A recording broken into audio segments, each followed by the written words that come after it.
हको मुहावा फुलाइले, दर्शन करे खातिर जिद हको धइले। ए साली काहे हो साली तू काहे हको मुहावा फुलाइले, दर्शन करे खातिर जिद हको धइले। भीड़ होकै भारी कैसे घूमबै हम पूरा अकेला। भीड़ होकै भारी कैसे घूमबै हम पूरा अकेला। एह जी जहाँ बुलेट से मदीना बाबा के मेला। एह जी जहाँ बुलेट से महदी जमुई के मेला। जमुई के मेला। एह जी जहाँ बुलेट से बाबा के मेला।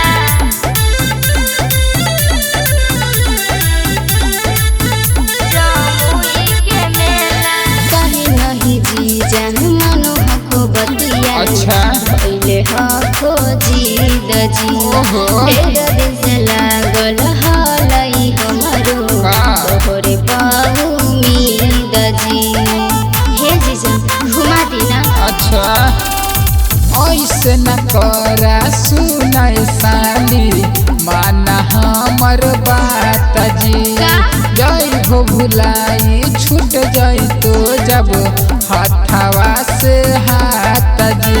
अच्छा जदी ना ले जाइबो ता हम कर देबो जीजा झमेला। जदी ना ले जाइबो ता हम कर देबो जीजा झमेला। एह जीजा बुलेट से घुमादी बड़ बीघा के मेला।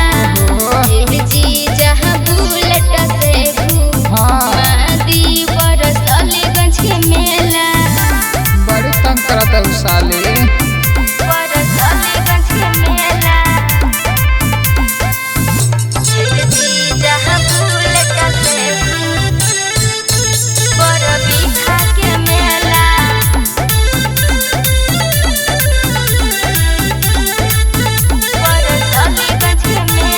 सोज सबर के रेडी हियो जीजा और जानी लेट जी।